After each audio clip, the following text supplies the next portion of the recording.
Hello friends, अस्सलाम वालेकुम। दोस्तों, आज हम एक अहम मसले पर बात करने जा रहे हैं। नौजवानों में बढ़ती हुई बेरोजगारी।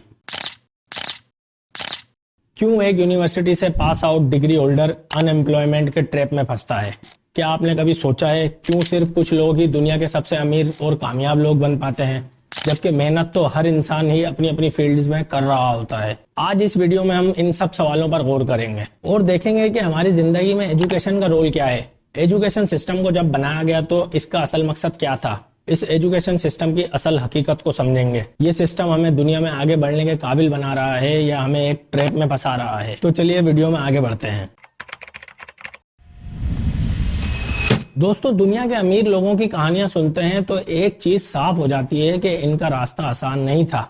जेफ बेजोस ने अमेज़न को अपने गैराज से शुरू किया था। बिल गेट्स ने माइक्रोसॉफ्ट को कॉलेज ड्रॉप आउट होने के बाद ही बनाया था। इन लोगों ने ऐसा क्या किया जो इनको इतना कामयाब बनने का मौका मिला? फ्रेंड्स, इन लोगों में एक चीज कॉमन थी, वो रिस्क लेने के लिए तैयार थे और नए नए आइडियाज पर काम करने की कोशिश करते थे। उन्होंने ट्रेडिशन को चैलेंज किया था और अपना रास्ता खुद बनाया था। यानी उन्होंने एजुकेशन तो हासिल की थी, लेकिन इसी के साथ साथ बिजनेस आइडियाज पर भी वर्क किया था और वक्त के साथ साथ कामयाब भी हुए। और अगर वो भी 9 to 5 वाली जॉब ही करते रहते तो ना वो दुनिया के अमीर लोगों में से होते और शायद ना ही हम इनका नाम तक जानते।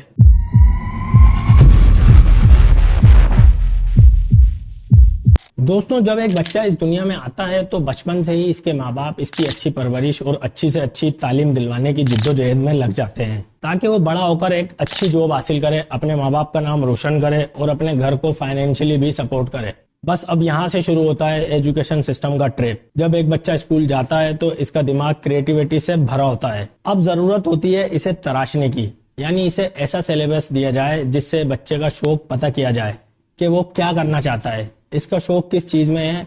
लेकिन इसके अलावा होता क्या है? इसे बना बनाया किताबों का एक सेट दे दिया जाता है और एक लाइन में लगा दिया जाता है, एक रेस में लगा दिया जाता है कि आपने पूरे साल तैयारी करनी है और एग्जाम देकर पास होकर अगली क्लास में जाना है। बस यही एक दौड़ चलती रहती है इसके 15 से 20 साल की एजुकेशन में। फिर फाइनली जब कोई स्टूडेंट डिग्री लेकर फारिग होता है तो इसका माइंड इसी चीज पर सेट हो चुका होता है कि बस अब कोई जॉब ही करनी है। अब मिसाल के तौर पर एक स्टूडेंट 15 से 20 साल तक पढ़ाई करता है, मुख्तलिफ डिग्रियां लेकर पास आउट होता है। फिर वो जॉब ढूंढने निकलता है तो मुख्तलिफ कंपनीज में इंटरव्यू देता है, जिसमें से ज्यादातर जवाब मिलता है हमें एक्सपीरियंस्ड कैंडिडेट की नीड है, हम फ्रेश को जॉब नहीं देते। अब वो साथ साथ गवर्नमेंट जॉब में भी अप्लाई कर रहा होता है, जो हासिल करना बहुत मुश्किल होती है क्योंकि गवर्नमेंट इतनी जॉब ही नहीं देती जितने अनएम्प्लॉयड कैंडिडेट्स होते हैं। अब वक्त गुजरता रहता है, घर की तरफ से भी प्रेशर बनना शुरू हो जाता है कि जल्द से जल्द कोई जॉब करो और वालिदैन का सहारा बनो। फिर बहुत ख्वारियों के बाद बड़ी मुश्किल से एक जॉब मिल ही जाती है जिसे करने में इसे मजा भी नहीं आ रहा होता है, लेकिन बढ़ती हुई जिम्मेदारियों की वजह से इसे जॉब मजबूरी में करनी पड़ रही होती है। और वक्त के साथ साथ धीरे धीरे इसका जज्बा, इसकी क्रिएटिविटी सब कुछ दब जाता है और वो मिडिल क्लास की जिंदगी गुजारते हुए एक दिन इस दुनिया से ही गुजर जाता है। दोस्तों, काफी सदियों से एक निजाम चला आ रहा था। लोग हुनरमंद होते थे, कोई ना कोई खास काम जानते थे और इसमें माहिर थे।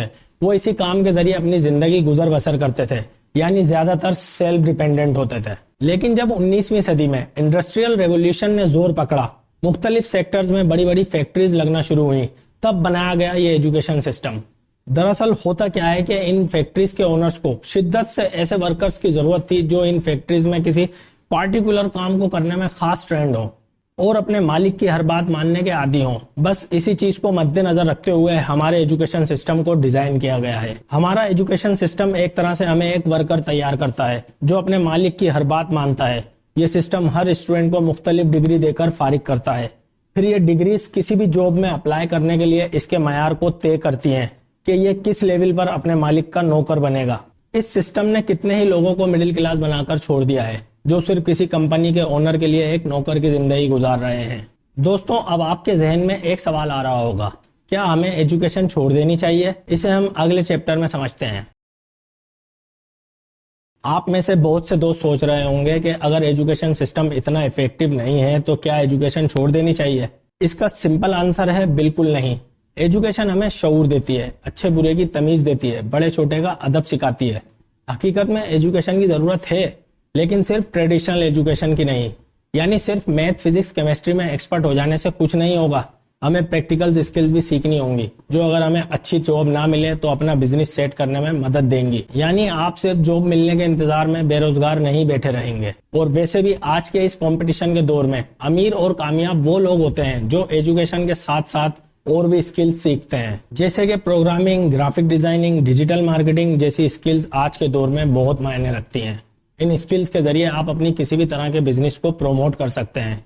या फाइनली आपको किसी भी तरह का कोई हुनर लाजमी आना चाहिए जो जिंदगी में आगे बढ़ने में आपकी मदद कर सके।